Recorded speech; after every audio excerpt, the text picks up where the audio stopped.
The first thing you'll need are 3 of these tri-fold presentation boards. You can get these at a lot of different stores such as the dollar stores and arts and crafts stores, but they are fairly affordable and you'll need 3 of these in order to make the base and the walls of your playpen. So next what I did is I took 2 of the boards and I put them face down on the ground so that I can start connecting them together. In order to do this, I'm just going to be using duct tape, but you can use really whatever you have that works. Here you can see that I just took a couple pieces of duct tape and I laid them all across in order to connect the 2 boards together. This is pretty simple, all you have to do is tape them together. I chose to put tape only along the outer side of the playpen, so then this way when you flip it over, the inside of the pen has a very nice clean look to it. So now you're going to take your 3rd board and you're going to cut off the 2 side pieces. To do this, I'm going to be using one of these box cutters. Make sure you're very careful using these as they are very sharp. So now you're left with 1 large middle piece and you will also have 2 small side pieces. You can throw the middle piece off to the side for now. These 2 side pieces that you just cut off are now going to become 2 of your walls. So the next thing you will need to do is take a Sharpie and mark where you need to cut in order to have them the right length. So this is a fairly easy step to do, just make a mark right along the side. And now repeat this step with both pieces of your board. Next I'm just going to be taking my box cutter again and cutting down where I made the lines in order to have my piece the correct length. So after cutting the excess off, this is what you are left with. Again, you will need to repeat this step with both pieces of the board. Now that both of our sides are cut, the next thing to do is to just attach the sides onto the base using duct tape again. So as you can see, I did the exact same thing as I did before and I just placed a couple pieces of tape along the sides to attach them all together.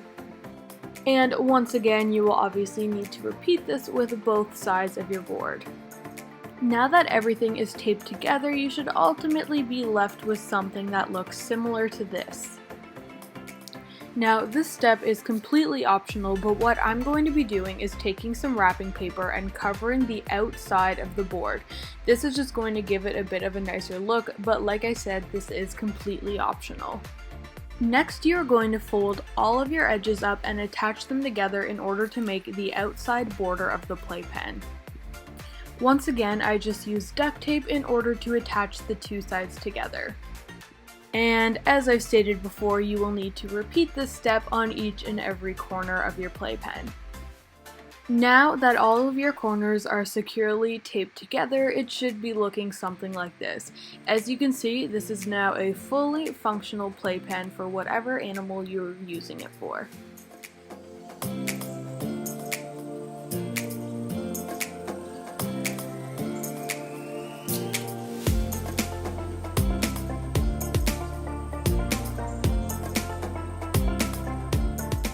Of course, this is again a totally optional step, but I chose to take some of the leftover cardboard and make some toys out of it. These here are all just pieces of cardboard with popsicle sticks glued onto them, so they were super easy to make. The next thing I did was just to take some of these toys that I made and glue them so that they are secure in the playpen. Just know, if you are doing this, make sure you are using a non-toxic glue so that if your animal does happen to chew on it or eat any, it's not going to harm them in any way.